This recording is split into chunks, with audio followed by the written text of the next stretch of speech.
Good afternoon, everybody. Welcome to the Council meeting on Wednesday, the 6th of September. Welcome to the councillors, the media, the staff, and all those who are listening in from afar. A call for apologies. Councillor Mackle. Councillor Mackle. Any further apologies? Or everyone else is here. Received that apology. All in favour, please say aye. Carried. Just Air Network Shareholder Committee was going to be in public excluded. I can't see any reason to have it public excluded, so we'll move that into the open part of the meeting, and they'll join us at 3:30 for their report. Extraordinary business. I know of none.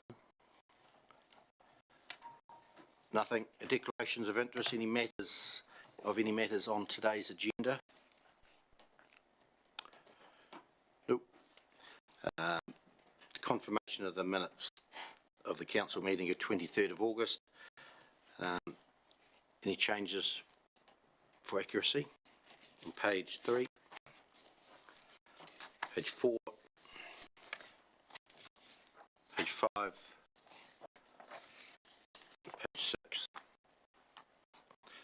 Someone like to move that be taken as read and confirmed. Councillor Cameron, Councillor Lovett. All in favour, please say aye. Item number 5, which is a report, Rakaia Wastewater Treatment Plant sludge drying beds. Welcome Andy and Neil. Andy, anything further to add to your report? Through the chair. So just it's worth noting I may have been slightly optimistic when I developed the costing for option 3 on page 12. Option 3 is not the recommended option, but I've suggested it would be in the order of 75,000. I think the real cost of that work is unknown, but certainly probably well above that figure. Thank you. 75,000 is not the figure. It's unknown. It's unknown. Thank you. Councillors' questions? Councillor Cameron. I'm looking in the history, and we did go out there a wee while ago and have a look at it. Extremely labour intensive. Is that one of the operational difficulties, apart from the sludge blocking up and all the rest of it? Is that the operational difficulty? There are operational difficulties with the current arrangement, but what drove the changes that talk about the history of the report was when it was actually in a forestry block. So irrigating the sludge within the forestry block was very, very time consuming. Okay, yep, thank you. Just to follow on from that, so that what you use now is not time consuming? It is time consuming, but for different reasons. It's the operation of the pivots. Okay, thank you. Councillor Lovett. I just had a couple of questions. Just looking at the map there, it's and being out there, there's houses not too far away, and I'm thinking of all the new development that might happen in Rakaia on that side. Near there, will there be a problem with the odour from this operation in the future? Well, odour is a potential with any wastewater treatment plant. The one thing I would say about that development came after our site was established. So they're aware of that information. It was in LIMS when they bought the property. So if you buy a property adjacent to a designated wastewater treatment plant site, you have to take your chances, I think. Notwithstanding that, I mean, we'll be doing everything we can to be a good neighbour, but within the bounds of what's possible. Right.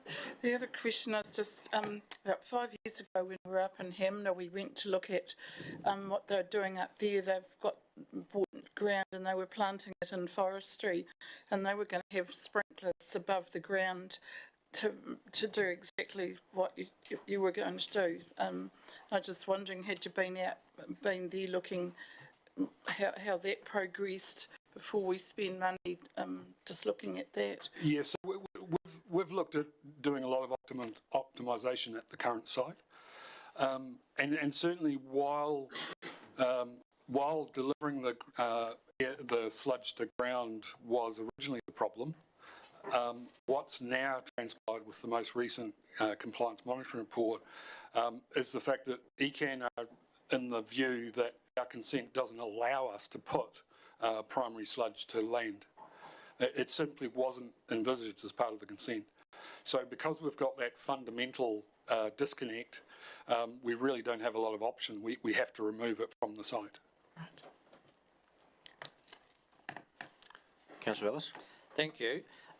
In the report, I just can't see anywhere where the ongoing cost is, so which will be the transportation of the waste away and whether there's any specialist equipment needed, because I'm assuming it, you know, it's not you can't just pick up these bags and throw them on a truck and take them away. It'll be a bit of specialisation around that. So do we have any costings on that side of things? Yeah, so in the financial section, I've talked about the cost of operating the sludge drying beds is about $90,000 a year, and that takes account of just the operation required to do that. What I haven't done is done an exercise specifically to nail down what GeoBag's operational cost would be. The difficulty with the GeoBags option is that that's quite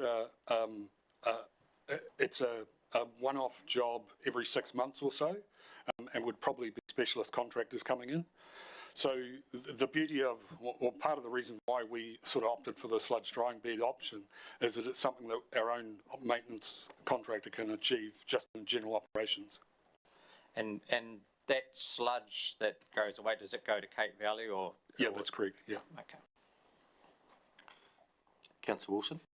Since we're the home of effluent and Mid-Canterbury is what people would say with a lot of, you know, strong knowledge and handling of effluent and dairy, I understand that you know, thing is different, but have you done a total review of the whole thing? Because obviously we've only got one pivot there that should be perhaps two, and just the you know, the operational, rather than just looking at the one problem at the end, looking at the start to the finish, because the amount of money we're talking is very substantial. It would actually provide a reasonably, you know, robust, you know, infrastructure there, the money we're talking. So I'm just concerned that we're just solving the one problem at the end rather than starting at the beginning and going through the process. Look, if it's the wish of council to start again or look at a whole of plant concept, we can do that. But I suspect the costing is going to be substantial. What we're trying to do with this is that the current issue in front of us is sludge disposal, and it's sufficient that the consenting agency was pretty close to issuing us an abatement for it. So I don't know whether, I don't know how receptive they would be to that path at this stage. It would be good to get some data and to understand, you know, because when you say close to abatement, is that because we didn't do something right, or is it because the overall we're putting too many nutrients on? You know, that's the bit I don't understand to make the call. If we had a pipe broken, that can cause you an abatement notice. But if your area is not big enough for nutrients, that can be a problem. But so just that where the problem is a So the current the crux of it currently is that we have a primary clarifier which generates primary sludge, and that is sludge that hasn't really been stabilised. It hasn't gone through a treatment process of its own right. So effectively putting that to land is actually quite a high bar. It would be hard to get consent to do that. Maybe not impossible, but hard to do. And the smart money is to remove it from the site. And to remove it from the site, you have to dry it to make it cost effective. Last question, Mr. Mayor. Is drying not a form of treatment, though? The drying process is simply to make it cheaper to transport it away. Just to follow up with that question, the disposing of the sludge, you have a consent now, if you've been doing it for the last whatever years, of disposing it on site, and reading the consent it says you can dispose of the sludge, so I don't know what's changed. And this, if you can't dispose of your sludge from sewage on site, we're not the only council that have the problem. It'll be with every council in New Zealand that won't be able to dispose of it. And what do we do with it? Send it off to a landfill 200, 150 kilometres away. Greenhouse gases, etc., doesn't seem to be the right thing. Can it be dried, and can it be spread on the land, dried, treated? Don't know. We haven't got that here, and you can't answer that question right now. But I'm thinking we just haven't got enough information here today to make a good a decision, but there may be more to do, as Councillor Wilson was suggesting, as from looking at from start to finish. It's going to be expensive. We've got to make the right decision. So, Councillor Brown. Thank you, Mr. Mayor. The drying beds, are they smelly or not? Because that was another problem as well, isn't it? Yeah, so both options have a potential for odour, but the drying beds, from what we've been advised, the drying beds have an easier operational fix to address odour. You've got a better pathway to address odour with the drying beds. You can apply lime or, just to address a spot issue. Yeah. Another question, you've got 12 tanks. So how long or how much time before one is full? Or how does it work? Use them all? I think the report talks about a 2 weekly cycle. So what we were trying to do, and a lot of this will be finalised once it gets into detailed design, but what we were trying to do was have something that was reasonably frequent so that it can bed into just normal operation. Some of the problems that we have with operational matters are things that happen less periodic. Quarterly functions are harder to bed into good practice because the operators just aren't doing it regularly enough. So the hope was that if we were doing something on a regular basis, it was just business as usual, we're less likely to have operational issues. And a question what the Mayor started off as well, with the dried stuff. Now, there should be something we can do with it instead of just shipping it away and just bury it. Yeah, Are there options there? Primary sludge, so we produce secondary sludge as well. So what is the difference? Yeah, so the treatment plant process, maybe if I do a 101 on the plant, it gets screened for the gross solids as it comes into the plant, and then it arrives at the primary clarifier. That is just a settlement tank. So basically any of the material is suspended and falling to the base of that, and the top surface is skimmed off for then being delivered to the trickling filter. So that is our first development of sludge, and that hasn't been through any treatment, just simply arrives on site, screened, and that's what we're getting. Then we're going into the trickling filter, and it's going through this rather large, if you can imagine the big cylinder of rocks. So all that biomass on those rocks is treating the effluent. It trickles down, arrives in the next clarifier, the secondary clarifier, and the sludge from that is basically deemed to be mature sludge. So it's had that treatment process. It's slightly more inert, and you can do things with secondary sludge. There is a possibility you could reuse it, turn it into composting, land disposal. There are options around that. But because we're entraining it in primary sludge, we're effectively contaminating that product. So that's fundamental to the issue. Thank you. Councillor Hooper. Thank you. Good day, Andy. It can't be transported, the beds at all, though, once they're set in place, and that's, I guess, where you're talking about frequency of use. Yeah, so the beds, I suppose, I've jokingly been calling them paddling pools in the office. That's what effectively they are. They look like small paddling pools. The sludge is delivered to the paddling pool in a dose, if you like, and flood fills that area, and it's left to dry. And then periodically, once they've dried, they will then get machined up into a pile and put into, for transport off-site. And the geobags, well, you say once the sludge is dried, they're cut open, they're able to be reused once they're cut open. That's not...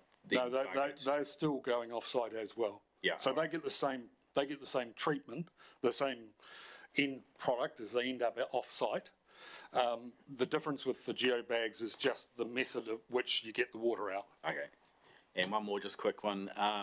If we were able to get the sludge into the forestry in another easier way, are we still going to run up against nitrogen issues? I think I'm not a betting man, but I think the consenting authority is at a point where they probably would struggle to consent the primary sludge disposal, as we currently have it.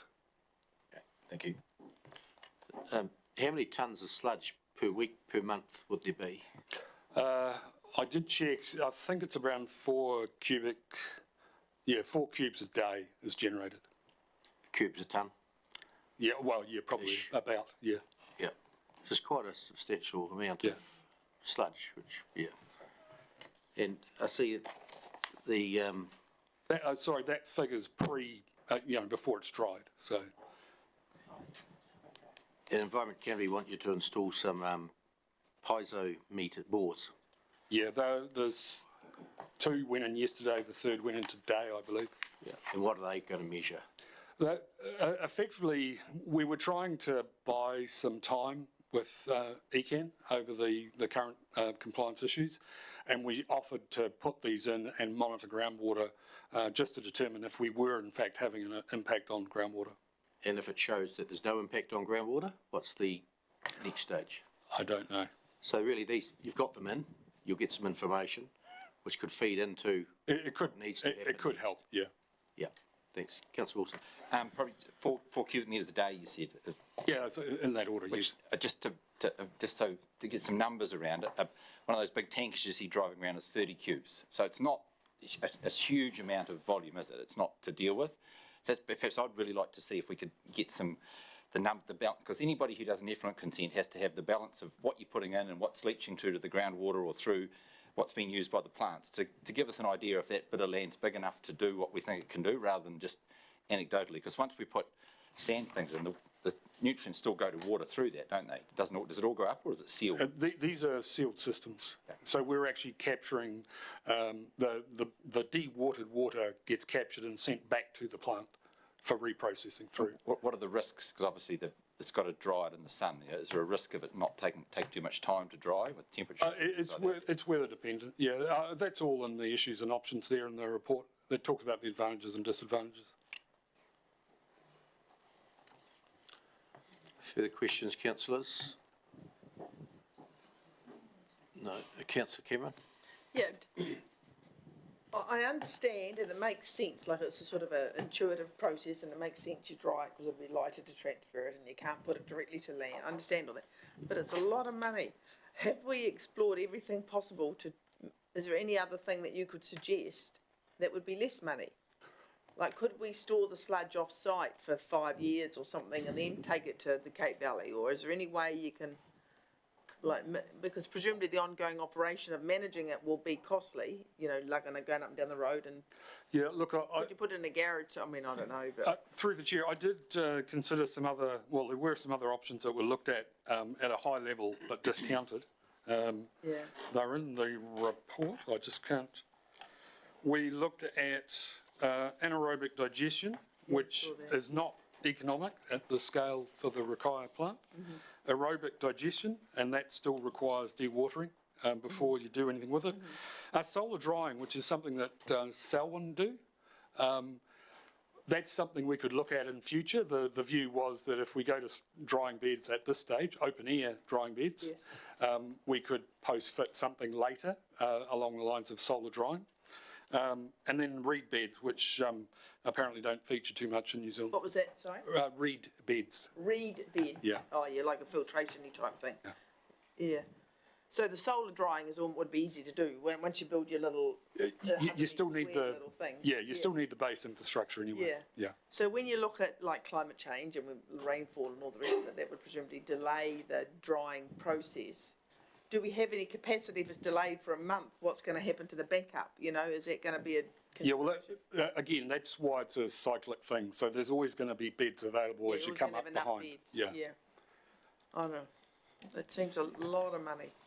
Which we didn't think we'd had to spend last week. Or we were aware of the funding constraints, and that's why we posed the funding option around using the Grit Chamber funding. So the solar option, which Selwyn used, might be an option if we do further investigation, and that may be less costly. No, that would be more costly. That would be more costly. That's like adding an extra option to this, to Okay. the recommended option. Right, thanks, Andy, thank you. Are there any other councils that use this system in New Zealand? Sludge drying beds? Yeah, there's actually councils using both options around the country. Apparently, one of the councils to the south have used geobags to good effect. But when we did the option analysis, it seemed to work better for us, the drying beds. Why would it work better for us? Mainly because our contractor, the contractor we got available, it's a small site. The ones down south were a bit bigger. And money, dollars to come from here, you'd take from the, was it that grit chamber? Yeah. So you're not going to do the grit chamber? We are. The proposal was that we would bring that back to council for consideration as part of the LTP. So we're not swapping one for the other, we're just, it's just still more dollars. It is more dollars, yeah. But we are using potentially available resource to deal with this issue in a more expeditious way. Yeah, okay. Councillor Brown. Thank you, Mr. Mayor. This system is around for a long, long time, isn't it? Because I remember when I was a kid. So it's been for a long, long time. There should be something else, but what is better or not? Or is it, can we struggle on for a year and get another report with more stuff there? I think the reality is, I mean, the reason this is a simple solution is that this, the simple stuff tends to be less problematic. Sometimes the more mechanical you make it, the more prone to issues you have. Councillor Cameron. Thank you. When you had discussions with the ECAN, did they express a preference? Or No, they, well, they they probably. just said, this is not good enough, sort it out, sort of thing? Yeah. We're actually meeting ECAN on Friday. We have a sort of a 2-monthly catch up with them. And I was keen to be able to at least give them the update from how this was received. Yeah. Thank you. No further questions? Councillor Wilson. I'm confused. Why don't we just suck it up with a sucker truck and put it on the, drip line it onto the, trailing drip things, put it out on the land we own, and do it within a limit that we have within our consent. That's what I'm concerned about. Because I've did a bit of reading on it, and overseas, and, it's quite common to use the sludge in agricultural land overseas, for the grow stuff. Well, the fundamental issue is we don't have a consent. And the consent we do have doesn't, where limits are over. I mean, that's what brought this to a head initially, was the fact that we were breaching the nitrogen limits. That has been the problem we've had up until now, but in the May report, they've identified this other issue, which is the primary sludge. And they're basically saying that we don't have a consent to put primary sludge to land.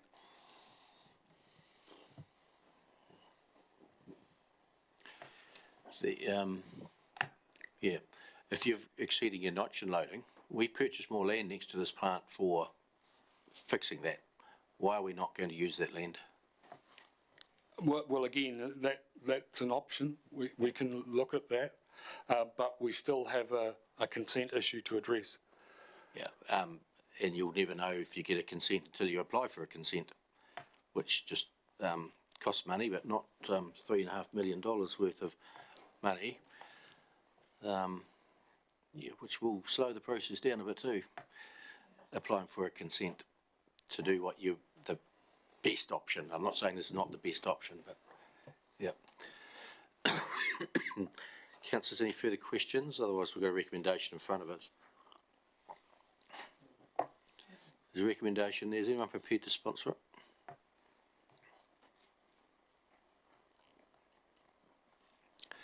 May lapse for lack of a mover and a seconder. Or is there an alternative? Councillors, do you want to park this for more information? And what more information would you want? Councillor Brown. Yeah, thank you, Mr. Mayor. I certainly like to have an option to see other ways of doing it. There must be better ways to be done. Farmers doing it, so I know it's slightly different, but there must be something else what we can do. Because to me, this is just a stopgap, isn't it, for a wee while? Or how long can we keep?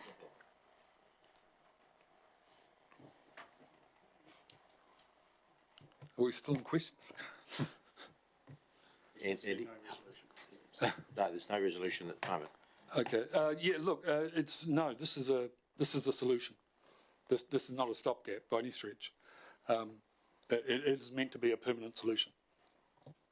Councillor Ellis? Thank you. Just wondering what the impact is on the GRIP chamber pipeline renewal project if we send that to the long-term plan and it doesn't get through that process. Does that create then another headache for us that we're just changing one problem from one area to another almost? Well, yes, potentially. But what we're trying to give you some advice on is solving this problem now, because we have this problem now. The ripple effects of this solution will have to be dealt with in due process, but this is the far more urgent issue in front of us now. Councillor Wilson? I'd like to see us look at some wider options, because with the change in nutrients usage around the district, organic nutrients are becoming a more valuable option, and you can have consent to go across other people's land to apply to that. So you don't have to own the land. You can have your consent can go wider, which allows you to increase the footprint. So I think there's more work can be done around that solution. That's what I'm just concerned that we haven't actually explored that fully to see what we can do. I would urge a bit of caution. Disposing of human effluent to land is a different kettle of fish to stock effluent. And there are different rules for that disposal. So I think Councillor Wilson is pointing to option 3, which is apply to the varied consent to permit current operations. They wouldn't be current operations, they'd be modified operations to apply the sludge to the existing land. I think that's where he was heading. Councillor Cameron? Is it the digging of the sludge beds that cost the $2.5 million? Is it the actual constructing the sludge beds? Yes, it's That sounds quite a simple sort of process. It's constructing the sludge beds and all the infrastructure. Lining them with, impermeable stuff. Can you construct a couple of sludge beds to keep us going while we investigate alternatives? No. No. If you then say, okay, we're going to go ahead and construct it, what is the timeline for completing this activity? The intention is, so we've actually commissioned detailed design on this in anticipation of council approving it. Obviously, we'll stop if that doesn't make the bar. But the intention is for this year. This year? It would be completed this completed this year. year. Okay, thank you. Councillor Lovett? Yeah, I can see we're stuck in a hard place at the moment, but I'm just looking like we can't really prolong it. But I'm looking at, if we look at putting this on other land, neighbouring land or different farms, you've got to be careful there because it can't go on food production land and it can't go on grazing animal land. And yeah, I'm really sort of struggling with this and thinking we've got no alternative if we need to probably progress it. You got a question on that? Yeah, whether well, I sort of asked that we can't put it on We're in other debate land. mode. We want no. questions at this stage till we get Yeah. a recommendation. Yep. Councillor Ellis? Thank you. For the sake of debate, I'm happy to move the recommendation as written 1, 2 and 3. And I'm happy to second that. Okay, open for debate. Lynette? Sorry. Oh, we're finished debating, aren't we? Yeah. No, we're just starting debating. We're just starting debating. I just see that we're pushed into a corner and there's no other way to go, and we can't take this off-site onto other people's land because it affects food production on that land, and you can't graze animals on it either. It's a bit like a sewage farm down here. Yeah, I support it. I think we've got no other alternative at this time, and I'd hate to see a consent stopped and we're sort of left there with nowhere to go. Councillor Wilson? I'm violently opposed to it because I think it hasn't got enough information to give me confidence that it's the wee bit at the end we're solving rather than the whole project. I'd like to see information around the nutrient footprint on the whole piece of land, what other options there are to use it, whether we could be taking it to Ocean Farm, Beach Farm, some of the sludge, because it's not that much to shift, whether it could be And you can use it because we do grow silage at Ocean Beach Farm, and that is sold, but it can't be given to milking animals. It can be used for animals. You can grow crops with it. The UK do a huge amount of use as a fertiliser. So I'm concerned that we're being forced into a corner. Being 2.5 million is a large amount of money, and I'm not sure. I don't feel that it's going to be the best answer in the long term. I feel it's a short-term cart it away somewhere else solution, which is never a good solution because you need to be doing it in your own patch. So I'm a no. I'll speak against the motion as well. I don't think we should be taking our effluent and taking it to Cape Valley and burying it in a landfill.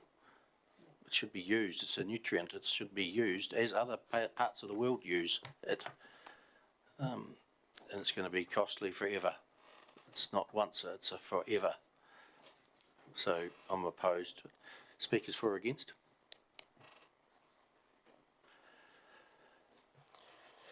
Right to reply, Councillor Ellis.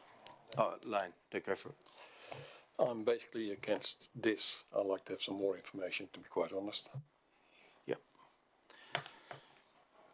So if this doesn't pass, we'll need another recommendation, I think. So I can put the motion. All those in favour, please say aye. 1, 2, 3 against. 1, 2, 3, 4, 5. The motion's lost. We'll need another recommendation for you to progress this. And Hamish, I may seek guidance as a recommendation to explore more options to dealing with the effluent on site.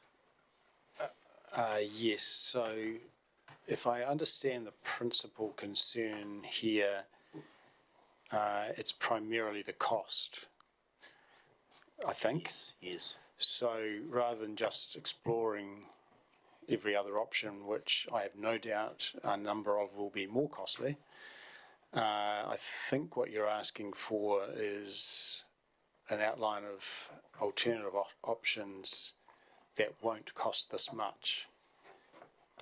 And that will narrow down the work. In fact, it might narrow down the work a lot, I suspect, given our recommended option in front of you. But it wouldn't seem, without some kind of way of focusing some further work, my suggestion is that there might be a resolution to staff to outline alternative options that cost less. But because and in proposing that, Mr. Mayor, my fear is that we'll have all sorts of theoretical options that could be explored that will cost more and won't meet council or the community's support anyway, and we'll end up coming back to perhaps this. But if there are legitimately sensible options that cost less, then that would appear to be useful work, if that is possible, of course. So my recommendation would be that officers prepare a report outlining options for the significant non-compliance that costs less than $2.5 million. Yep. Philip, have you captured that? Hear that motion? You've got it? You need to repeat it, or you know what it is? It's for prepare a report. So mover?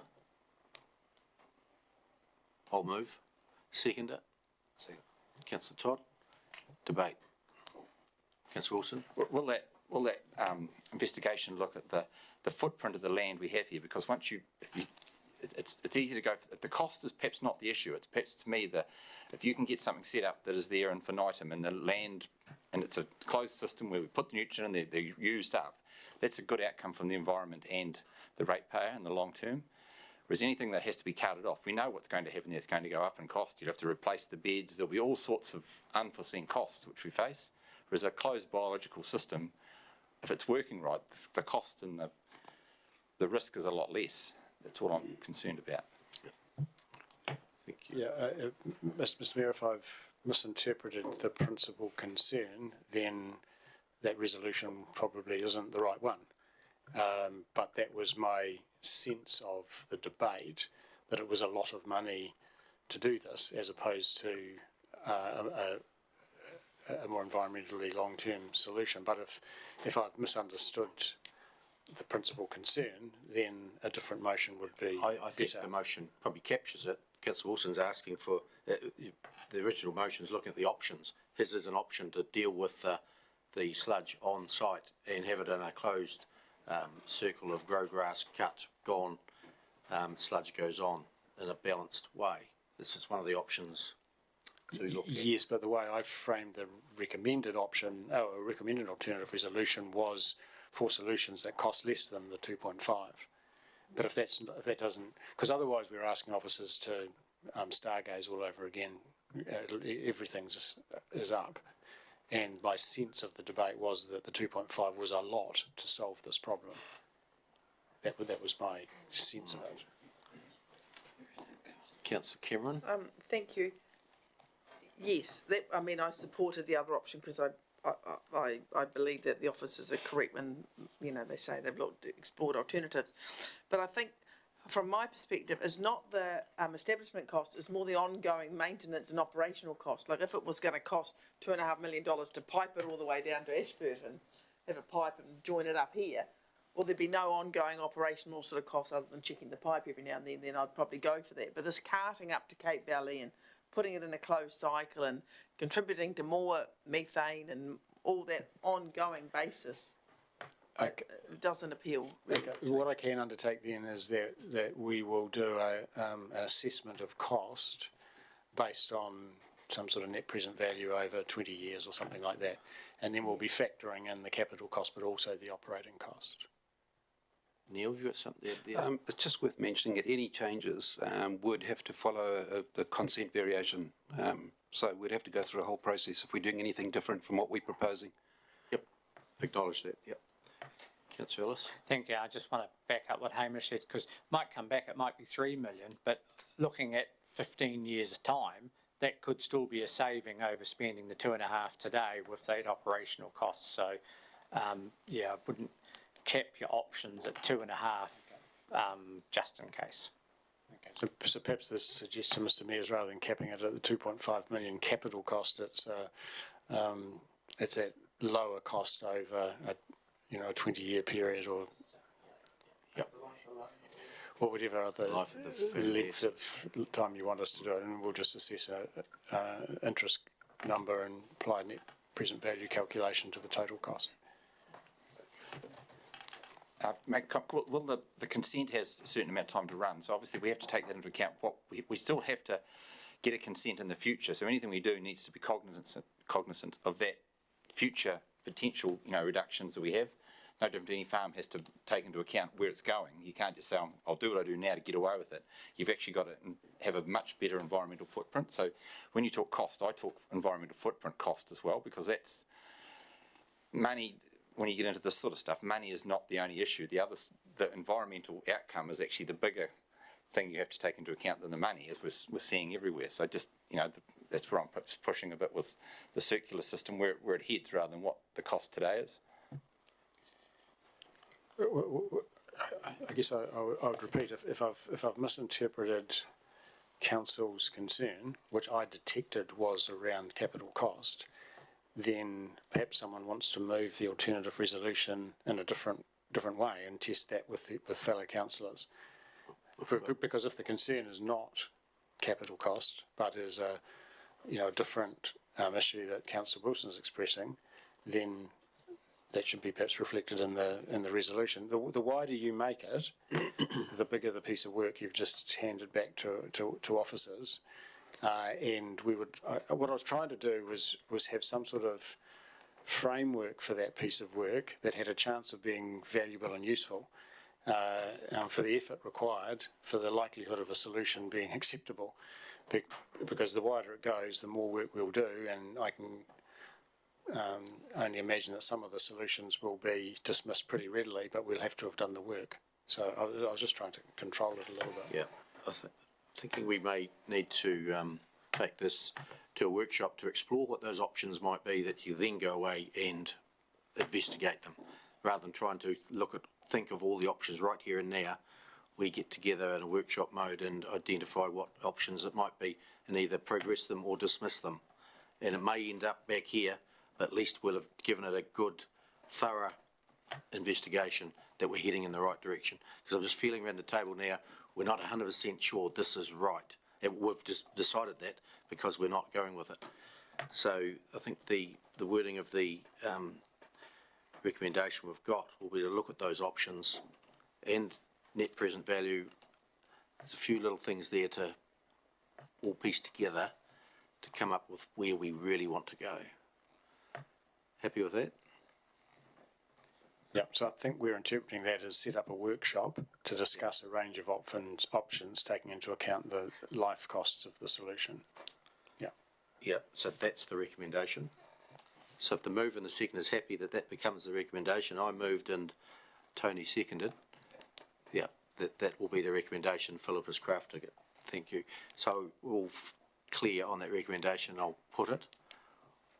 All those in favour, please say aye. Against? Carried. Thank you.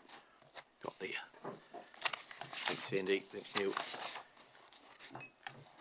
Next item is number 6, road closure, standing quarter mile meeting, Blends Road.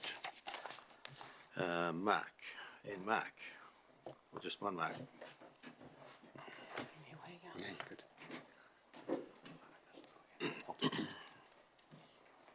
Anything further to add to your report? Oh, Mark. Yeah, I can, through me. Yeah, the Ashburton Car Club have a very good history with operating and running events in the district for many years. So we don't hesitate in recommending what we're recommending in the report. Questions, councillors? Rover, Councillor Lovett, Councillor Todd. Any discussion? All those in favour, please say aye. Gets carried. Thank you. Item number 7, electoral system decision. Femke and Mark. Anything further to add to your report?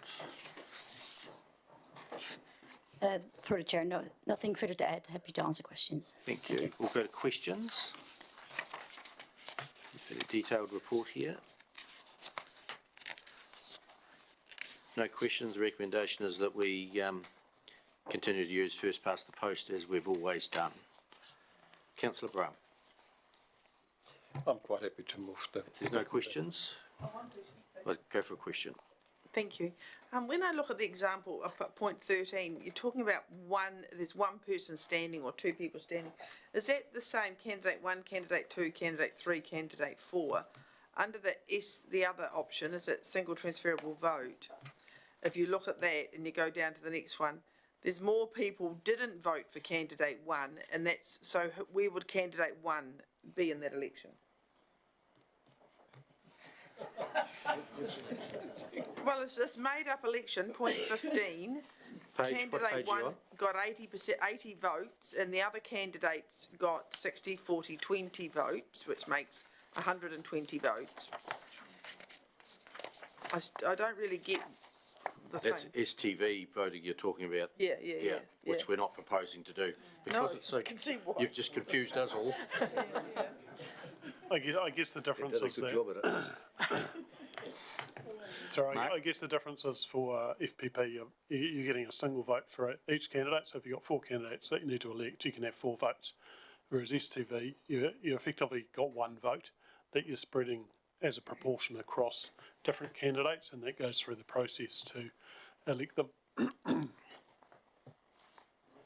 that make sense? Yeah, it makes sense, but if you're voting, for example, in our local body elections, people vote for how many, for the whole, they don't just vote for one person, do they, in there? Yeah, they can, but they don't. In simple terms, the way I look at it is that one of the risks of FPP is that a person gets elected with less than half the number of people supporting them, but they happen to be more than anyone else, so they get in. Yeah. And STV tries to spread the votes that are for someone else across the other candidates to see who's the most popular in reality, rather than counting your vote as just for that person. Yeah, I'm going to turn my light off now. Councillor Brown? Just, let's keep it simple. I'm happy to second. Lane moved, Liz seconded. Debate. Put the motion, all in favour, please say aye. Against, carried. Thank you. Next item will be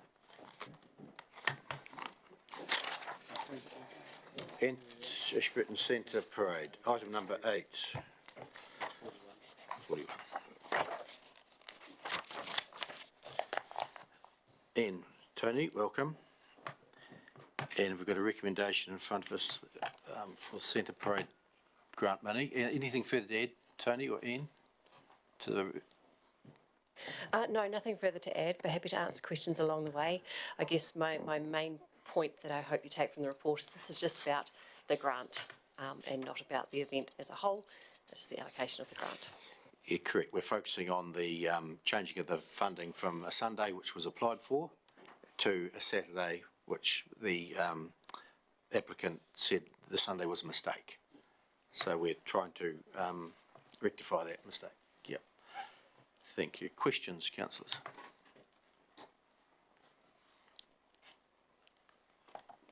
Councillor Lovett. I'm just going to ask, we do this for other organisations, have we in the past? If they've put a wrong date in, have we rectified it? Yes, we have. We've brought it back for council to make that decision just to make sure that you're comfortable with that and we don't have any surprises for you as elected members. Okay. I think the question was, is there precedence we've done this before with someone else who's put the wrong date in? Through the chair, probably not specifically a wrong date, but when an event has had to shift, for example, a COVID happened and events couldn't run, so council then allowed them to carry the money through to the following year. Thank you. Councillor McMillan? Thank you. And the funding that's requested, is that to go towards the road closure costs, is that correct? Yes, that's correct.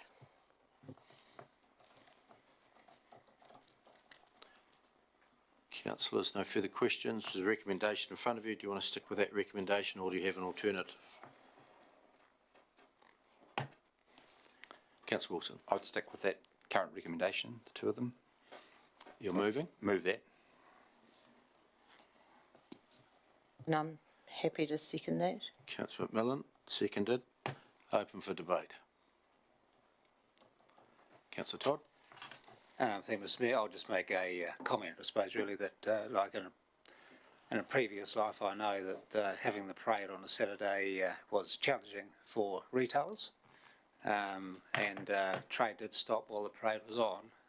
So I get the feeling that the retailers themselves would probably prefer it to be on a Sunday, but that's I know that's not up for debate, but I think I should hear that we've had comments from retailers that Saturday the parade does kill the trade, well, because they are families that are coming to see Father Christmas arrive, and once they've done that, they're off to McDonald's or doing other stuff, so they don't actually shop.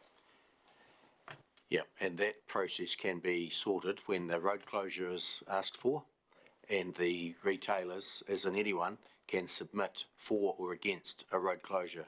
So for that particular date, so that matter can be raised there and either be successful or not. Councillor Lovett. I'd have to support it because it was a genuine mistake and it's always been run on a Saturday, and we're rectifying that for the applicant. And I think too, it is a centre parade, which is a religious parade. And if we have it on a Saturday, we've got all the religious groups and community out there supporting it. You hold this on a Sunday and you're not going to have those groups because it is church day, and that's my thoughts on it, yeah. Speakers for or against? I'm going to speak for the motion. I just think we've been lenient in the past with other groups. I don't see why this should be any different. Councillor Hooper. Thank you. Yeah, I agree. Genuine mistake. I speak for. Right to reply. Yes, I'm obviously for. I think one of the big critical ones is that the diversity of the parade now with the Filipino and Samoan church groups in it, they wouldn't be there on a Sunday more than likely, but having them in that parade actually adds a huge strength to it. So we need to, I know it's a change of date by mistake, but that point is highlighted. Got to put the motion. All in favour, please say aye. Against? Carried. Thank you. Item number 9, Tynwald Community Pool. Thank you, Ian. Tony.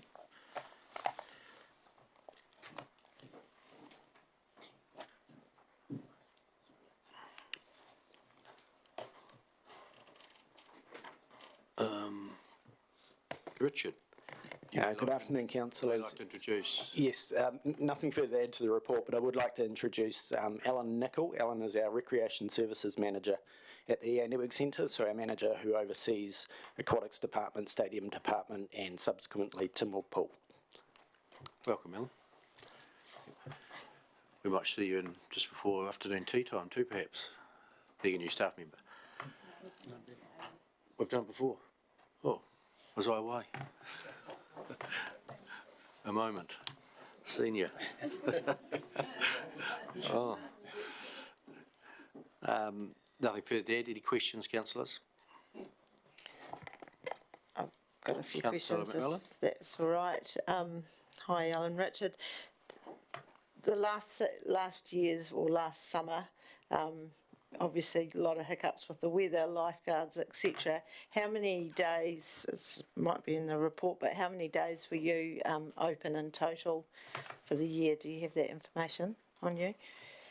Through the chair, not the exact number, but it was about a 2/3, 1/3 split, so I would suggest out of 3 months we would have been closed for about 30 of those days, given lifeguard shortages, maintenance issues, a pump died at one point in time, weather days, etc., as you identify. So that the norm would probably be around a 2/3, 1/3 split across the 3 months. Thank you. Councillor Lovett. I was just wondering, before we sit and make a decision around the table here, should we not be consulting with the Tynwald people, the residents over there, and giving them an ultimatum? They either step up and get some training amongst the citizens there to manage this pool, or it shuts down, because I'd hate to sort of make that decision today and then everyone hears about it and come crying to us, but I think it should have filtered out amongst the community to really make them step up and manage the pool. I'm just looking at item number 5 on page 51, and the patronage doesn't seem to be high at the pool, and the person who does use the pool pays $4. The ratepayer of Ashburton is paying $18 per swim. That in itself is something separate from the pool, but it's not a well-used pool by the sound of it, and it's very expensive to run. So, Hamish, through Mr. Mayor, in terms of our capacity to appeal to the public to man it, we advertise regularly for lifeguards.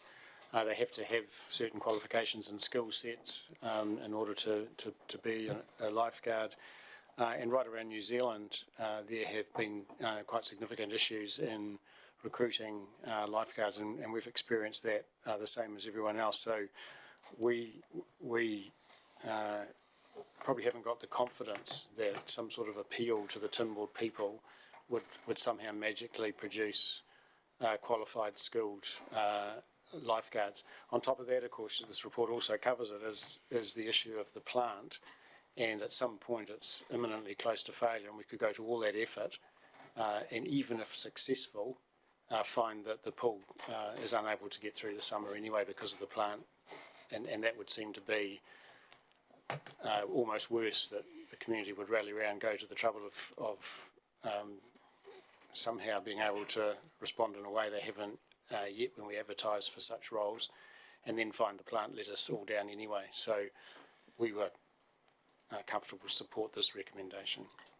Councillor Cameron, questions? I think, aside from the Chief Executive's perspective as well, it's leaking 17,000 litres a day. That's just not attainable. Question. Is that correct? Yes, it is. Thank you. In response. You can debate that shortly. Me, Councillor McMillan. yeah, thank you. And another question. So you've explored the option with Hampstead School, and that doesn't look like it's going to go anywhere. But does Tynwald School have a pool that could be used by the public, or they don't? What pool do they use? They come down to EA Network Centre. Yeah, correct. Through the chair. So the urban schools, the only school within the Ashburton town boundary that has a pool is Hampstead. Right. All the others have removed their pools. There are still rural pools, obviously, that have pools on school land, but no other school in Ashburton does. Okay, thank you. Councillor Wilson. And option 3, you've made the comment that it's the advantage that the net financial loss of the pool should be less. How much less will it be, do you think? Is it significantly, or is it just minorly less? Because what I'm getting at is to try and see whether, once you've shut a pool, it's all over. You've got it. And I'm just trying to see how much the money is, the cost. Can you answer that? Through the chair, not an exact figure, Councillor Wilson. I guess the challenge is with only 3 days open, if those 3 days per week are the bad weather days, you could get 0 people walking through the door. Your fixed costs will be exactly the same in terms of water, electricity, chemicals, as if you were operating. So I would suggest marginally better than operating it year round. You're just saving the lifeguard hours on the days you're not doing it, but the number of people coming in potentially significantly less as well. So that's the challenge. And just further to Councillor McMillan's position about Hampstead, we've had some good conversations with Hampstead Pool, and they're willing to, align and work with us as much as they can. But as the core issues are staffing as well as the plant at Tynwald, the staffing component doesn't stop by going to another pool. So that's kind of how we've left it. If they are operating as they plan to do in February, when the weather is settled, and that's when they use it for their own school purposes, and we have sufficient staffing, we're more than open to connecting with them and doing an open days on the weekends or something along those lines, if it can work for both parties. So, yeah, that's how we've left the relationship with them. Councillor Brown. Thank you, Mr. Mayor. I hate saying it, but the recommendation I quite like, because the poll is passed. But my question is, if we don't use it this year, are we going to lose it? Or can we still get it back in with an LTP process to see if there is an option for a pool? Through the chair, this recommendation centres just on the operation for this season. I believe through the LTP process there will be, looking to Hamish for clarification, opportunity for consideration of the future of the pool. Yeah, I think that's a right way of summing it up. Whether the project finds its way into the LTP, given the way we are balancing many requests, is a unsettled matter at this stage. But either way, councillors will have the opportunity to pull it into the LTP process for consideration. Councillor Hooper. Thank you. If we did have a smaller window of opening, how long does the pool need to be full for before day one of opening the doors, and is there any more leakage when it's being used and the plant's running and all that sort of thing, as to it just sort of sitting?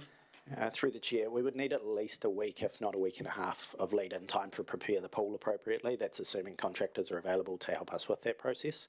As to the leakage, it doesn't change whether the plant's running or not running. It's solely dependent on how full the pool is, and the 17,000 we did a test at the end of last season, filled the pool up. By the next day it's dropped significantly. I think from memory it was 200 millimetres by the next day.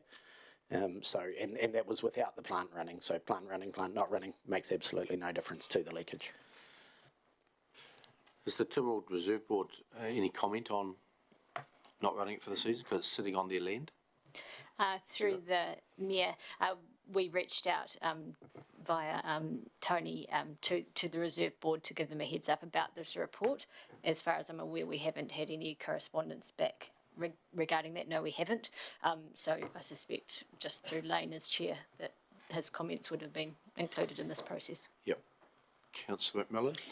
Thank you. Just another question. Some of the other community pools operate on a key system where there's no lifeguard and they'll purchase a key for the day or for the season and take their families in.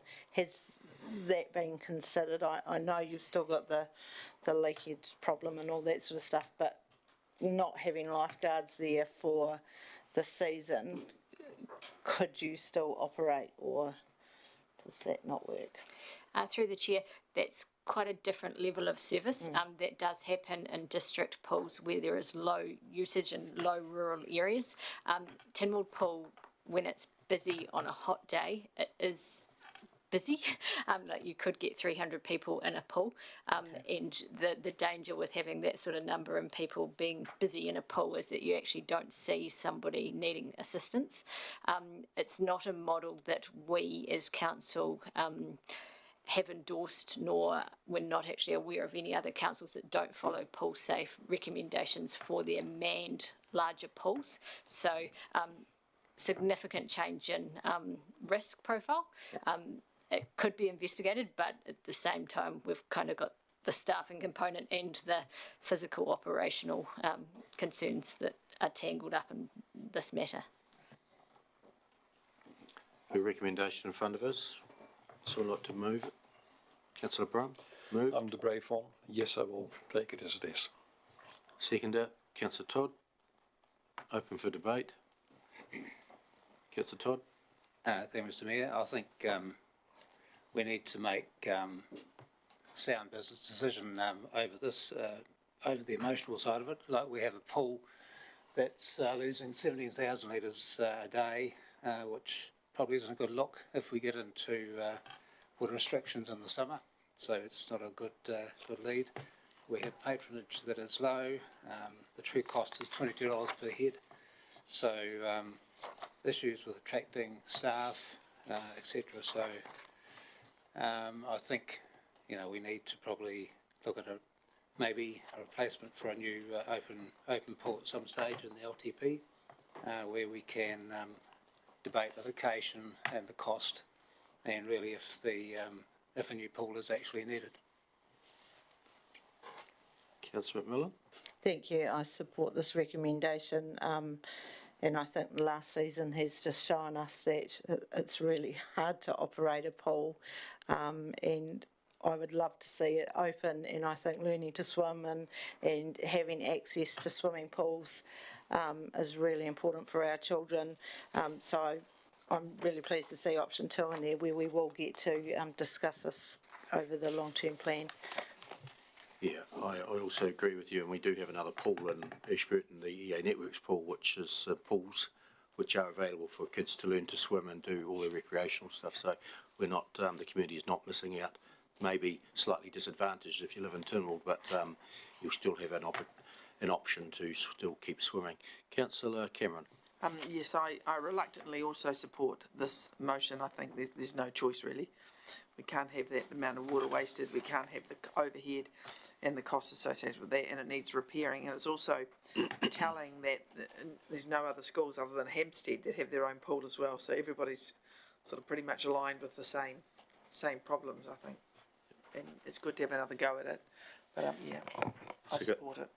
The recommendation there, I'm just going to read it, that the number 1 is that the council agrees not to operate the Tynwald pool for the 23-24 season, and number 2, that the long-term plan process will determine whether or not the Tynwald pool rebuild project commences. So it will be picked up in the long-term plan, the future of the Tynwald community pool. I'll put the motion. All in favour, please say aye. Against? Carried. Thank you. Thank you, Ian and Richard. Item number 10, Service Delivery Review, Building Regulation. Tayeba and Mark.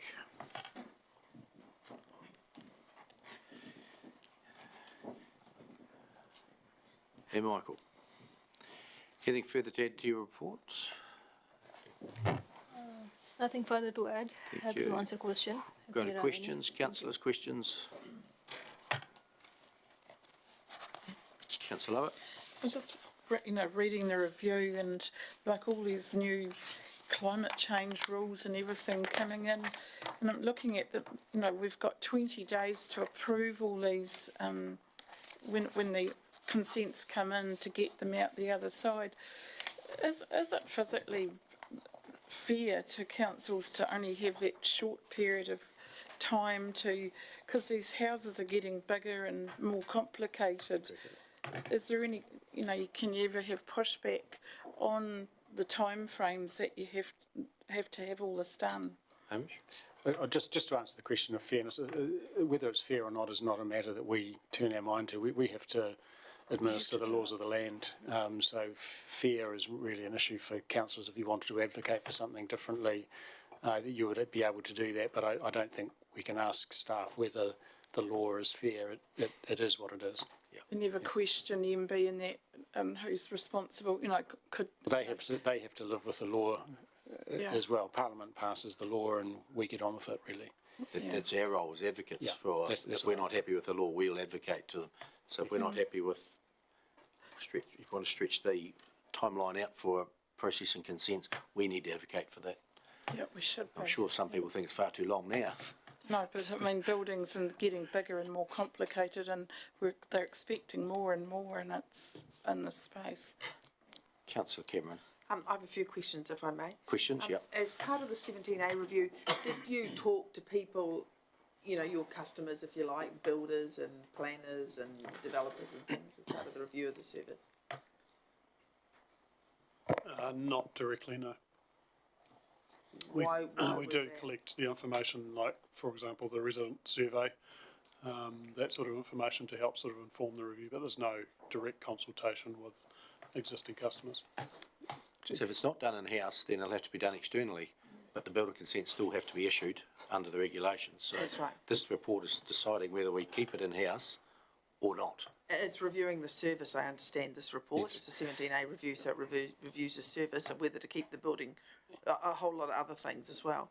Just to, Mr Mayor, if I may, my understanding of the 17A review process, which is not as strong as some other people's in this room, but my understanding is that the first part of that process is a desktop review of data that's available, and it may be that we can make a recommendation based on that desktop review, which is the case here. Equally, if that data gathering indicated that it might be worth exploring in more detail a different way of delivering the service, then that's when a more in-depth examination of the delivery mechanism might be appropriate, and that then might be the opportunity to do a much sort of deeper dive.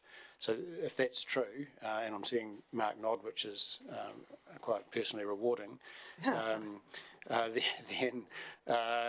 it is, this is the desktop review, which simply says that based on the data, the recommendation is keep it in-house. Thank you. May I ask my additional questions? Thank you. We just discussed the effluent management or wastewater treatment plant at Rakai, and it was about $2.5 million. And this is also just in excess of $2.5 million. So I think it does warrant some discussion. Do you do a newsletter or anything for builders or planners or architects or anybody in Ashburton to, I do know that Timaru does a little newsletter for people that they can catch up on latest changes of rules and stuff. Do you do that sort of thing? Let Michael answer that one. We don't do a newsletter as such. I attend all the master builders meetings and certified builders meetings, and occasionally we've done a couple of ones with engineers, painters, bricklayers. So yeah, we do make ourselves available for, So educational forums? Yeah. Have you seen the Timaru newsletter? Yes. Is that valuable? Is that useful? Occasionally, Through the yeah. chair? Yeah, some things are different in districts, even though there's one building code throughout the country. Yeah. Interpretation sometimes differs. But yeah, no, we've gleaned a bit of information off their Nailed It newsletter and used it ourselves. Yeah. Right. I've had a little bit of feedback that people would like more communication on that sort of thing. And that might be something to review when you do a more in-depth review, as Hamish alluded to. There's not going to be any more in-depth review.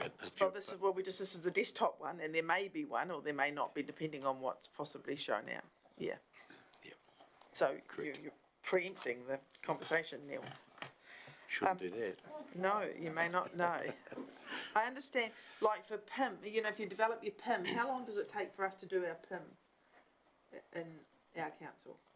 So we have 20 working days to do a PIM as well as a building consent. Okay, so that's 40 days, isn't it? Yeah, so if it's a PIM only, generally the average at the moment is about 6 working days. Okay, so much faster. Yeah, so it's much faster because we don't actually have to process the full set of plans. Okay. It's just providing the applicant the information they need to finish off the design. Because I think in the past it used to be limbs, the PIM and the building consent used to be sort of joined up as one Correct, thing.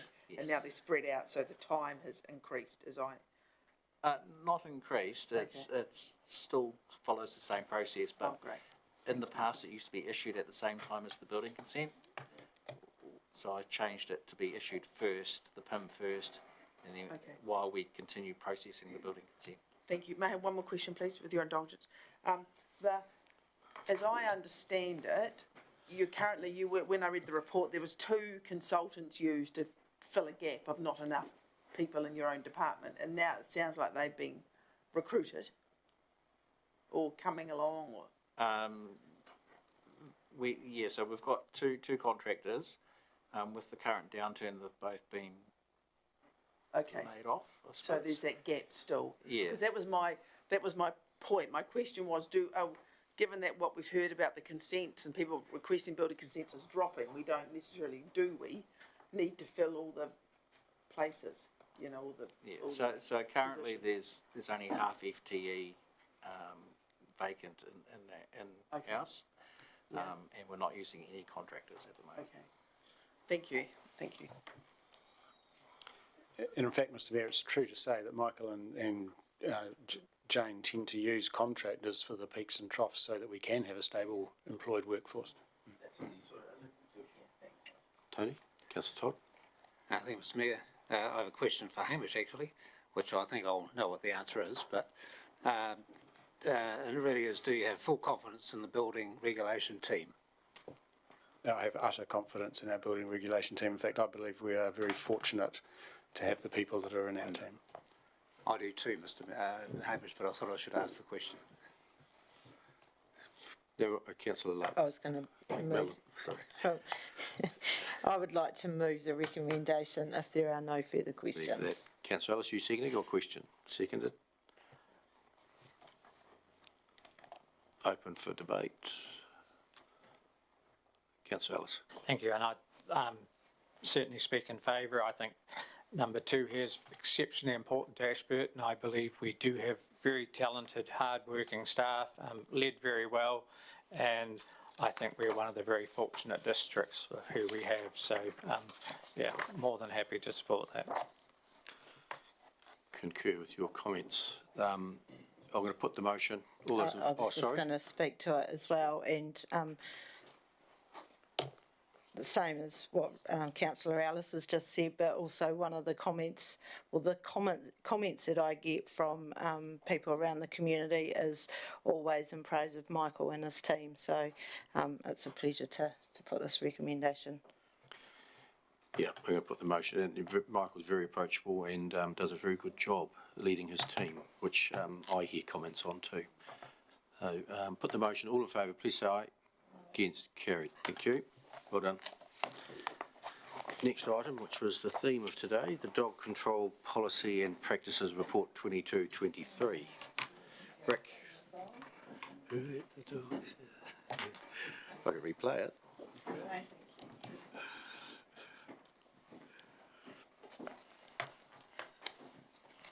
Anything further to add, Rick?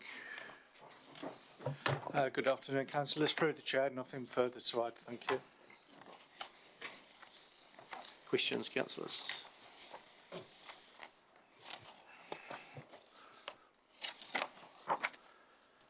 The activity reports must keep us updated on what's going on. So this is just the annual report of all that information collated.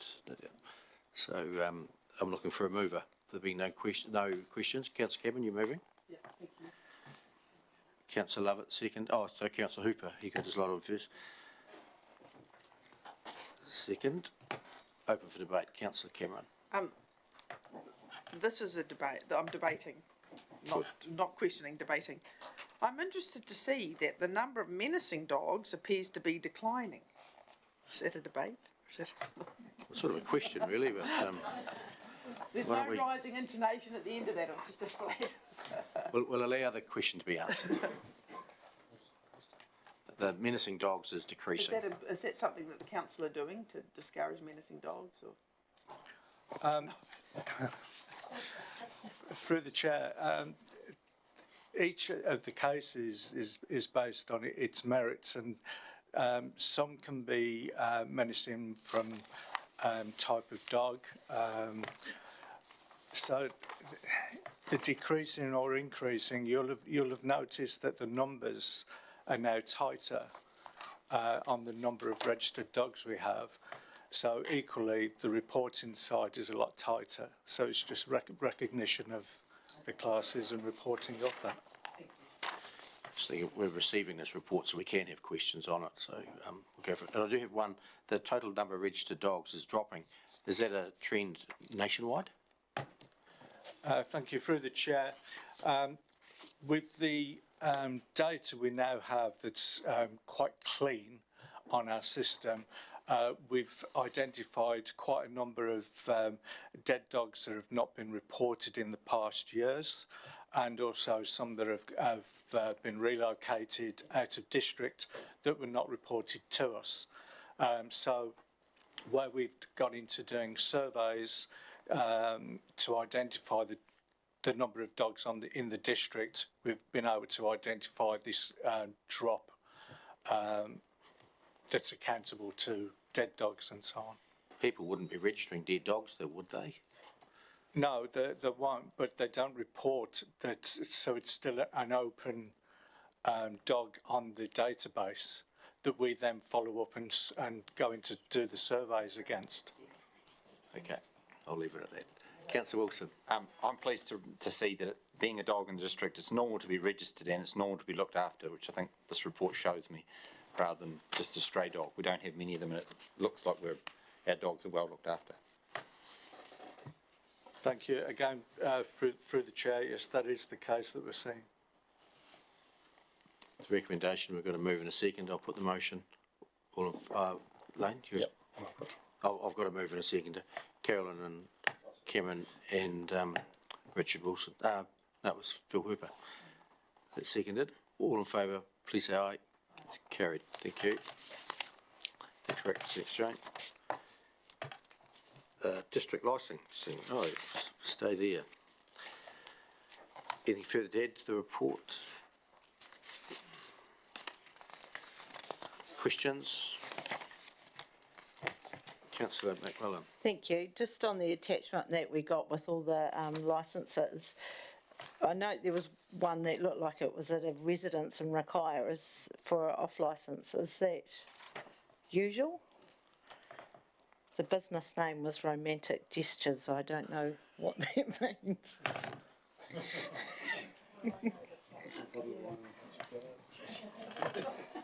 Could be better than that. Jane. Not sure of the answer to that, but I suspect it might be one of those operating from home gift places where you place an order and it's delivered. Did you want to go and find out? Councillor Brown. Thank you, Mr. Mayor. Page 81, we've got commissioners, members and support staff. What are members? What are they doing? How do I? Do you mean what's the difference between a commissioner and a member? Yeah. Well, the commissioner is the chair. So commissioners are the ones you would pick off that list to have a chair. And then for a quorum, you'd also have two members. Sometimes those commissioners also act as members, but the commissioners just have the extra skill set of being able to chair a hearing. Okay, thank you. Councillor Todd. Thank you, Mr Mayor. Page 83, what qualifies a category high or a very high category? There's none, but how do you get there? Thank you for the chair. It's down to the risk assessed. It could be a high profile nightclub, for instance, and there could be infringements associated with it, any corrective actions and so on within the last 18 months. That all goes into raising the bar regards the risk factor for that premise. At the moment, we're all, the majority is medium and low or very low. There is, through you, Mr Mayor, one high we've had for specials would be the rodeo, just because of the number of people and the type of event. Councillor Ellis. Thank you. Similar vein to Councillor Macmillan's question. I see there was a hairdresser also with a liquor licence. That was for the wedding parties that all go along in the morning to get their hair done for the wedding and have some champers while they're at it. Covers all bases. Excellent. Recommendation in front of you. Someone like to move? If there's no more questions. I will move. Councillor Lovett, Councillor Brown. Open for debate. Not really. Put the motion. All in favour, please say aye. Against, carried. Thank you. Thank you. Rick and Jane. Item number 13, councillors' reports. Questions, Deputy Mayor McMillan. This report is there. Any questions of her?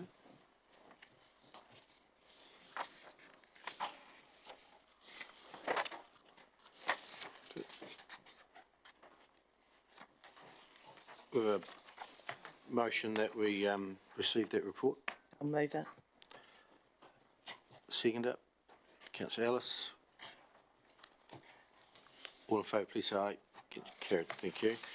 Item number 14, Mayor's report. Questions? I'll move that we receive the Mayor's report. Second it. Councillor McMillan. Put the motion. All in favour, please say aye. Aye. Carried. Thank you. Which now takes us up to the Hikio Hines Water Enhancement Trust presentation, and we have Peter Lowe, the Chair, and Dr. Brett Painter. Welcome, gentlemen. So you're going to give us an update on what you've been doing for the last year. The floor is yours. Just push the buttons on the side to speak. I think you know the process, Brett. Peter, the floor is yours. Thank you very much, Mayor Brown and councillors, for the opportunity to present today. I'm very proud to be associated with the Hikio Hines Water Enhancement Trust. I'm also very proud to be to be living in a part of Canterbury that can lay claim to having improving water quality, and also have the facts and the data to back those claims up. Yes, I cannot say that H.H. Wet is reducing nutrients in our waterways catchment wide yet, but as you will be aware, the scheme has plans to expand.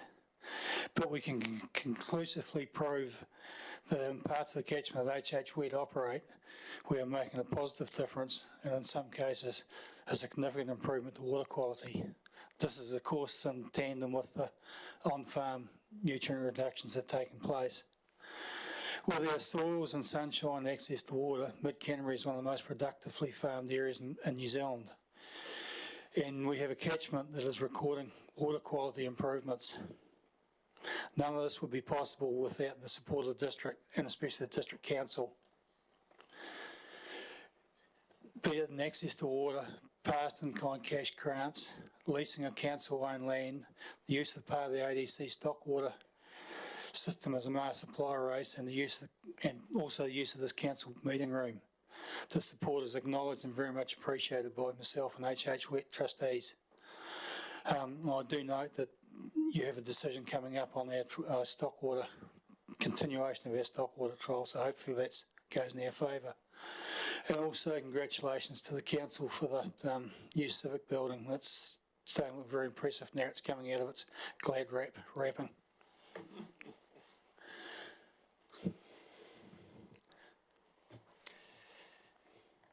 afternoon all. So some of you have seen and heard of our latest results. So I propose to do my best to fly a little higher than the zone committee last week. But if you would like me to land and give you some detail or answer a question, please just stop me as we go. Otherwise, I'll try and keep going.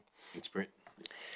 So we have 3 questions that we wish to pose and then answer for you today. The 3 questions up there. So essentially, what's going on? What are we learning? And how can these learnings support the next steps for the catchment, which are significant? At the time of the last plan change, the catchment was looking essentially at 3 different ways, 3 different complementary ways of improving water quality, and they're numbered 1, 2 and 4 on this slide here.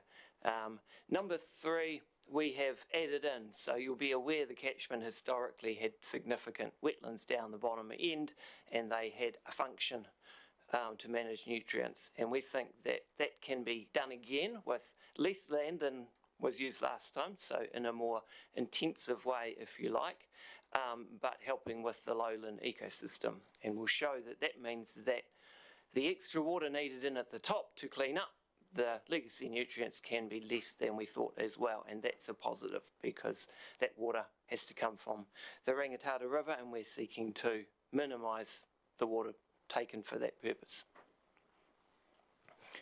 So again, this is what we're working with at the moment in terms of the Land Water Regional Plan.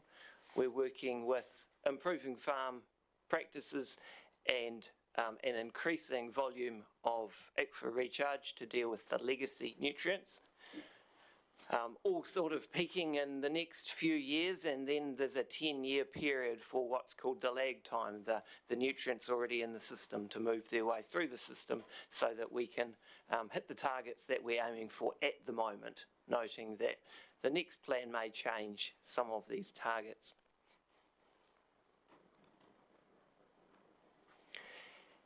So current plan and next plan, for those of you not seeing this every day, basically there's a conversation around numbers, there's a conversation around time frames.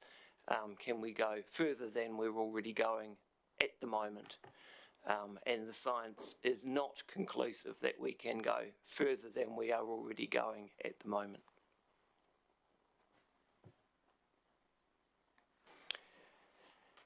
In this catchment, the collaboration that was set up between the community, different parts of the community for last plan change has continued, and you can see on the left-hand side here, and the District Council, although not formally members of this group, are clearly involved through the Trust and some of the other groups as well, so by proxy, if you like.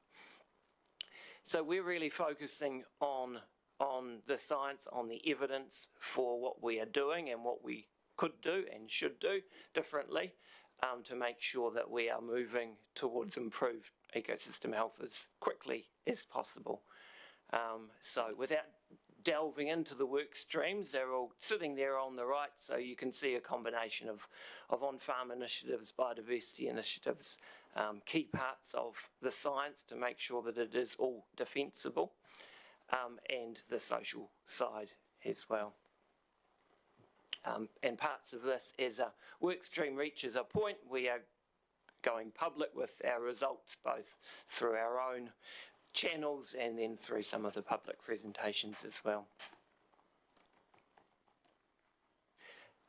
So just working through some of the evidence. You may recall from the PC2 slide that we're aiming for about a 25% improvement, that's reduction in on-farm nutrient leaching within the next few years. One of the key measures of this, you'd be aware, I'm sure, are the audit grades and those farms receiving the A audit grade. So this is the information that's available at the moment, which shows steadily increasing up to a nice high number, 90 or over % of A grades. So that shows we're heading in the right direction. The other part of on-farm that Trust are specifically involved in is this question of nitrogen recycling. So this is nitrogen that is coming in free through groundwater irrigation and utilising that resource, and we're assisting throughout the catchment as we can with that. The 25% number you can see here in terms of the these other metrics, both in loss and in surplus metrics, we're getting pretty close, and these numbers are now old numbers. So we are assuming that when the next numbers come out, that they will be even closer, if not past the 25%, which is our current aim, with 35% the next target. So on track as we understand it. I noted before that the Managed for Recharge, Near River Recharge contribution to improving water quality, we've had a rethink of that as we have trialled initiatives and analysed what we've learned. So in the middle in red, there's currently the PC2 target was talking about 3.8 cumex average flow, which was 6 cumex maximum flow. We think we can pull that down by about 50% to 2.4 cumex average and 3.7 cumex maximum. And we can do that by the extra initiatives. You can see my mouse down in the bottom catchment. So this is bioreactors and constructed wetlands. So these don't require external water, they don't require consumption of water, measurable anyway, and we think this will significantly improve the lower catchment and be complementary to the reduced requirement for water in the upper catchment. We've assessed this with information available currently, and this is something that we're working on over the next few months to update our business case. We need to go back to this community over summer and early next year as part of Environment Canterbury's next long-term plan, and that requires us doing more than just showing people a few graphs. We've got to have the numbers behind it. So that work is underway, and so it will be taking these benefits as we've got and costs as we've got at the moment, and giving them a little bit more rigour and defensibility. But at the moment, the likes of nutrient recycling, targeted stream augmentation, and the Managed for Recharge and the Near River Recharge with water that doesn't have a high monetary value that we have to compensate for, in other words, purchase by the community, those are performing very well in terms of benefits and costs. When the cost, if you like, of utilising that water goes up far enough, then the overall value in terms of benefits and costs does decrease. And so that was one of the drivers for looking at the bioreactors and wetlands. You can see up here they have a very, this is the bioreactors and wetlands, very high value because when they perform as designed, they clean up water very efficiently. However, the costs are front loaded. There is a higher capital cost, but the operational costs are lower in the long run. And so that's why it's sitting up here with not such a good cost outcome, but a very good PC2 benefit outcome. Brett, how do you recycle groundwater nutrients? How do you do that? So if you're a groundwater irrigator, the ideal situation is that you get a nitrate nitrogen test 2 or 3 times a year at key times when you are looking at purchasing fertiliser, so that you can match your incoming nutrients in your fertiliser, in your water with your fertiliser requirement.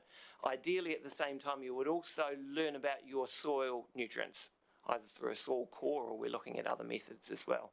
So those are the 3 pieces of the puzzle, if you like. What you have coming in for free in your water, what you have already sitting there in the soil, and therefore what addition you need to bring in. And the first one is not highly utilised around the country at the moment, and that's something we think could make a big difference in this catchment. Thank you. Councillor Lovett, question? I've just got a question, like, we've tested our wells, so 60 metres and I think it's 1.8, either 1.6, 1.8. So are we going to get an onslaught? We're right down the bottom of the system. So how many years for that water with what you're flushing? When is that expected to hit us down on the coast? And will we be penalised for that? And, you know, just how fast does that water travel through the system? So the groundwater underneath the coastal Eiffleton area is lower nitrate and will remain lower nitrate because it has the natural mechanisms in there to convert the nitrate coming down towards it into nitrogen gas. So that will remain low. However, your surface water in that bottom part of the catchment, for example, the Parakanoi, is relatively high in nitrate. So the reason for that is that the water coming down the catchment gets picked up and comes up in the springs, and so you have high nitrate at surface and you have low nitrate in the groundwater system. So that's not going to change in terms of the low groundwater nitrate. What we're trying to change in your part of the catchment is the likes of the Parakanoi and the surface water quality. Okay, because it's different ones have said to us we'll have an onslaught underground, so we won't. That's good to know. No. Yeah, you would have seen it by now. Just on that point, Brett, if they're thinking that, perhaps some communications to them to dispel that rumour that they're thinking of in the future. Yep, we will, absolutely. I'll get to the detail of this in a moment, but in fact, where are we? We're getting close to it. We're collecting a huge amount of information at the moment.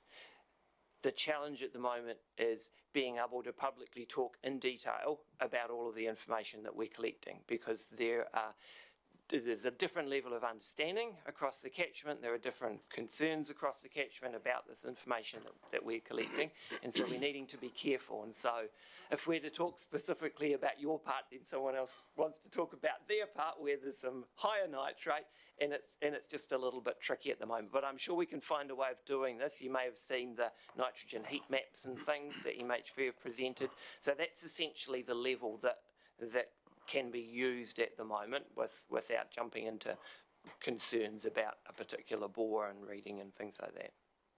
Does that make sense? Cool. Okay. Oh, sorry, one more question before we carry on. Thank you.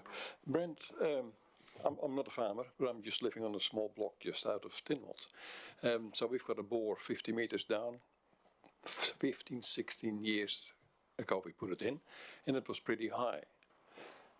Then all of a sudden we had started building, and council told me that we have to do something with the water because it's a wee baby, what came from overseas. On the moment we're on 12 or 13 or 14 microd, and I'm just below the MAR. So why do I get higher and higher while the water comes past me? The only reason, someone told me once, there is a peat area where State Highway 1 is and basically blocks the drainage. Is that true? And how are you going to fix that? How are we going to fix that? That's a really good question.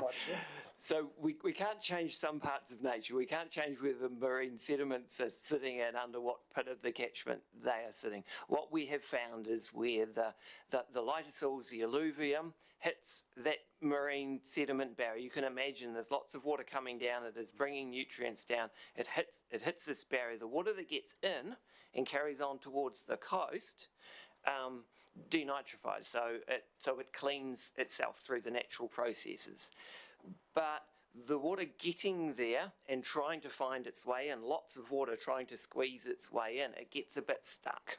And so what we have found in this area, and without going into detail, this is the highest nitrate area in the catchment, in and around Tynwald, and it seems to be that the nitrate is snowballing, the concentrations are accumulating as part of this process of the water coming down, getting stuck. some of it popping up in springs and going to the Parakanoi, some of it getting lucky and squeezing through and denitrifying, but the rest of it's getting stuck and it's accumulating. It is historical.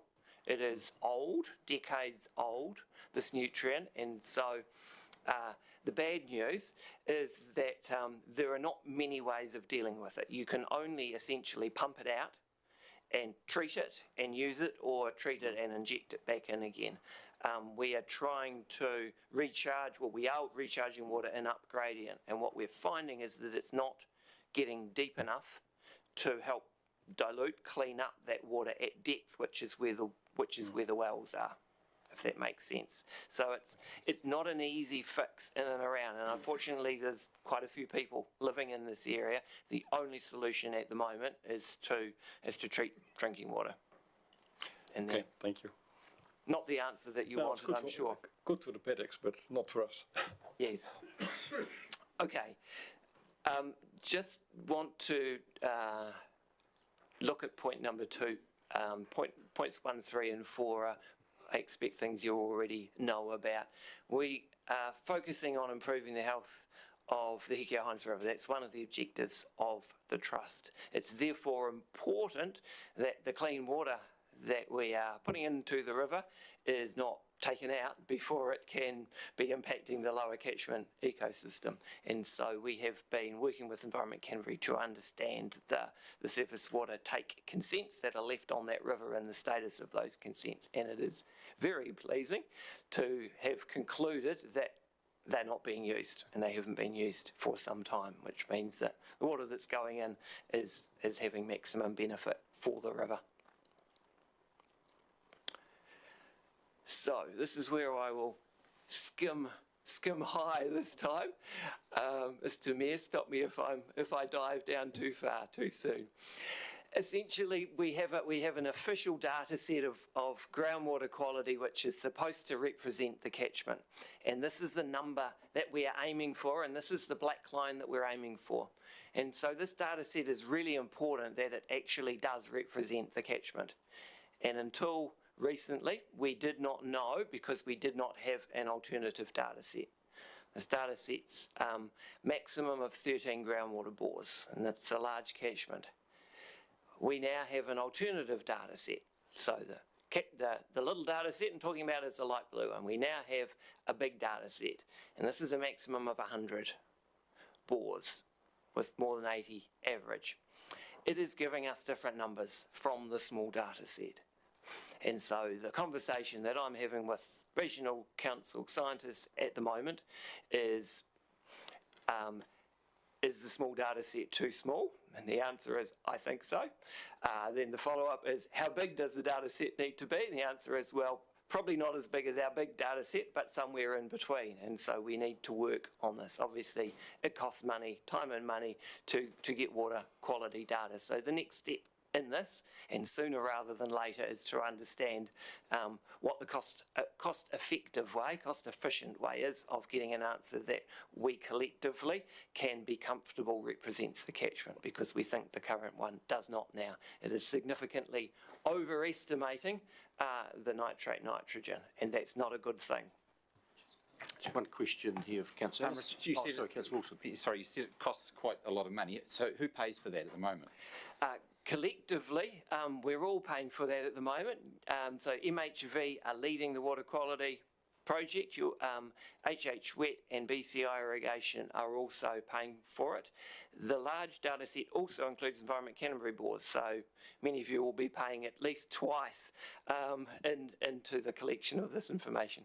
Probably the ratepayers of Ashburton aren't paying. It's a special rate on rural areas in the Haintiako area, is that right? So the regional council boards are funded by regional rates. The MHV boards are funded by MHV shareholders. HHWED is funded by the local targeted rate. So it's a combination. The majority of the bores in this data set are the MHV boards, so therefore the MHV shareholders. And I understand the two graphs. The blue one, which goes up, you said this 13, I think you said? Maximum of 13. Maximum of 13. Are they the same ones that have happened all the time? Because it's gone up there quite significantly. No, they're not. Yeah, so this was the, do we have the conversation we had at zone committee again, or would you like that explained a little? Sorry, if I look at the graph, I see the black one's pretty smooth and going across, and I see the blue one going way up above the red line, which would lead me to believe that's a bad outcome. So I'm just asking, is the data robust and sound like you'd expect? I'll try the 1.5 minute rather than the 5 minute answer. See if I get there. These are deemed to be shallow bores, and it's distance from the water table rather than ground, but shallow bores go dry during dry periods. And so what Regional Council have been looking for is to get a set, because it's such a small data set, they want to be able to measure all 13 of them every year if possible. So some have dropped off the list and others have been added to the list over time. The other issue with and so one of the bores which caused this massive jump in the last year was a new bore that came in, and it's on the ECAN register, and it's come in at 20 to 21 milligrams a litre. So that's a lot higher than your drinking water, and so it's really skewed the number. The number has also been skewed by an existing bore that had a very delayed effect to the May 21 rainfall event, and so with the small data sets, we have to just about look bore by bore, year by year, what's going on to see. And if I can finish the explanation with looking at this one. So this is the same information, just to finish answering the question, but on the quarterly monitoring rather than the annual results. So rather than having it all lumped together annually, we're looking quarterly. The light blue one is now the yellowy, brown, whatever you want to call that line. You can see it goes all over the place. And again, because it's a small data set, a single bore changing will have a really big effect. And we do not want that when we collectively are having to hit a number. We don't want it going all over the place if it's not justifiable. The higher data set, which is the blue line, you will see doesn't change much even after the significant May, June 21 rainfall event. Moved from 9 to 10.5 milligrams a litre, 1.5. That's not much movement. But the small data set, which couldn't be measured after the rainfall event, but it jumped from below 9 to above 13. Massive jump. The big data set says that variation is just not there.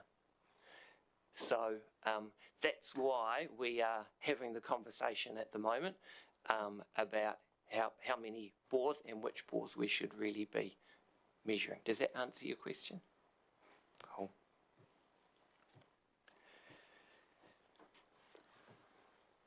The second challenge that we've got, I've mentioned rainfall. Rainfall significantly affects the movement of nutrients through the system. And so when we're trying to understand whether we're making a difference or not, the easiest way to do it at an annual level is to only compare years of similar rainfall. So if you compare a low rainfall year with a high rainfall year, the rainfall effect is just dominating everything. Very hard to pick. So what we have here are what we call our wet year comparison and our dry year comparison. So we've chosen the same seasons, and these are hydrologic years, so July to June years. The wet year, what we can see in the lower Hikio-Hines River, so we've got one near river recharge site, two managed aquifer recharge sites near the river that we believe are impacting on water quality, improving water quality, particularly down through what's called the Taylor's Drain on the true left. The before and after wet years, so we started our projects after most of them, from 2018. So the 2017-18 year is a before year, and the 2021-22 years and after. And we can see that the Hikio-Hines River, so this is nitrate, nitrogen, improves by 14%, but Taylor's Drain improves by 31%. The true right of the Hikio-Hines River coming in, the northern drain, the big one, didn't change at all in that period. We weren't impacting that one. We were impacting the Taylor's Drain. And so what this is showing us is that our impact has balanced out, more than balanced out, the no change on the true right, and we've got an overall improvement in water quality, even in a wet year when rainfall is dominating. We didn't actually expect to see that so quickly. On the dry year, we did expect to see an improvement, because less water in the river, greater proportion of assistance. And we did see it, so that's the one down on the bottom. And again, we see that we're more than balancing what was actually an increase in nitrate coming through on the true right through Northern Drain in the dry year comparison. So in both wet and dry years, we're finding we're improving water quality in the Lohiki Hines River with the small amount of water insights that we're using at the moment. So we look forward to coming back in a year or two when we can get a lot more water in the ground in the right place, and the difference will be bigger.